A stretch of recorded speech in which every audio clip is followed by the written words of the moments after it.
এখন আমরা আছি রাজবাড়ির সামনে, ঠিক আছে? রাজবাড়ি রয়েছে এখানে। অনেক কষ্ট করে আমরা একটা রুম পেলাম। এখানে ধ্রুব পুরো শুয়ে পড়ছে। ভাই হ্যালো এভরিওয়ান, তোমাদের সকলকে সুস্বাগতম আমার এই ছোট ফ্যামিলির আর একটা নতুন ভিডিওতে। আজ আমি যাচ্ছি রাজার শহর কোচবিহারে, ঠিক আছে? আমাদের শিলিগুড়ি থেকে প্রায় 150 কিলোমিটার দূরে অবস্থিত কোচবিহার শহর। আর আমাদের নর্থ বেঙ্গলের সবচেয়ে বড় মেলা হয় কোচবিহারে, কোচবিহার রাসমেলা। সো আজকে আমি প্রথমবারের মতো যাচ্ছি কোচবিহারে রাসমেলা দেখার জন্য। কোচবিহারে এর আগেও গিয়েছি অনেকবার, কিন্তু রাসমেলা কখনো দেখতে যাইনি। সো এইবার প্রথম যাচ্ছি কোচবিহারে রাসমেলা দেখার জন্য। তবে আমি বাইক নিয়ে যাচ্ছি না, যাচ্ছি আমি ট্রেনে করে, ঠিক আছে? আর ট্রেনে করে এই প্রথমবার যাচ্ছি কোচবিহার রাজবাড়িতে। তো আশা করছি আমার নিউ এক্সপিরিয়েন্স করতে ভালোই লাগবে। তো আমরা ট্রেনে উঠবো শিলিগুড়ি জংশন থেকে। তো চলো ভিডিওটা শুরু করি, আর কেউ স্কিপ না করে পড়ে দেখো।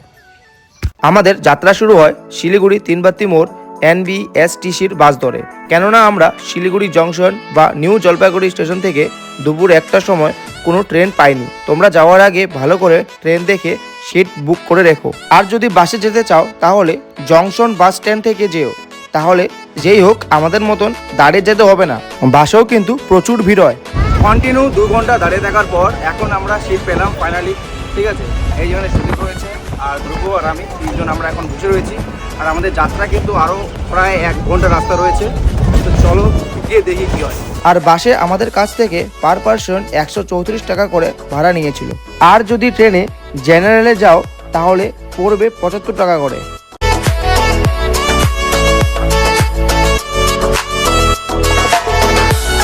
তো গাইস, এখন আমরা আছি রাজবাড়ির সামনে, ঠিক আছে? মানে বাস থেকে নেমে এখানে আসি আর প্রচুর ভিড়। জাস্ট তোমরা দেখো, প্রচুর ভিড়। আর সামনে রয়েছে রাজবাড়ি, এই যে রাজবাড়ি রয়েছে এখানে।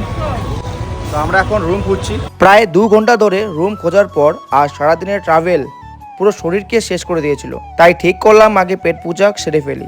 ঐতিহাসিক কোচবিহারের রাসমেলার জন্য পুরো শহরে ট্রাফিক জ্যাম, আর প্রায় সব হোটেলই বুক। তোমরা যারা আসবে অবশ্যই অনলাইনে হোটেল বুক করে রেখো।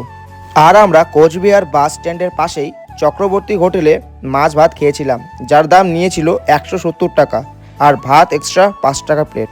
সো গাইস, অনেক কষ্ট করে আমরা একটা রুম পেলাম, ঠিক আছে? মানে অনেকক্ষণ খোঁজাখুঁজির পর একটা রুম পাওয়া গেল। আর রুম পাওয়ার পর আমাদের অবস্থা দেখো। এই যে দেখো, এখানে ধ্রুব পুরো শুয়ে পড়ছে। আর সুদীপকে দেখো এখানে নিচে করে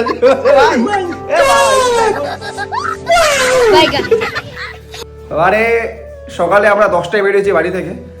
তারপর আমরা গেলাম জংশন, শিলিগুড়ি জংশন। সেখানে ট্রেন পেলাম না। তারপর চলে গেলাম NJB নিউ জলপাইগুড়ি, সেখানেও ট্রেন পাইনি। তারপর তিনবাত্তি মোড় থেকে বাসে করে আসলাম আমরা কোচবিহারে। আর কোচবিহারে আসার পর প্রায় 2 ঘন্টা ধরে আমরা রুম খুঁজছি, রুম পাইনি। অবশেষে একটা রুম পেয়েছি। আর এখন আমাদের অবস্থা এরকম। ভাই লাইটটা অফ করলি ভাই? ভাই লাইটটা অফ করছিস ভাই? আরে কি সুইচ উল্টা পুল্টা দেওয়া আছে ভাই? এটা সুইচ হবে নিচে, লাইট সুইচটা টুইন হবে সুইচ নিচে। আছে। আরে টুইন সুইচ আছে মনে হয়। কি বলবো? সো ভাই চলো এখন আমরা একটু ফ্রেশ হই, রেস্ট করি, তারপরে যাবো মেলার দিকে। চলো। এই ভিডিও এখানে শেষ করছি। আর নেক্সট ভিডিওতে তোমাদেরকে কোচবিহারের রাস মেলাটি ঘুরে দেখাবো।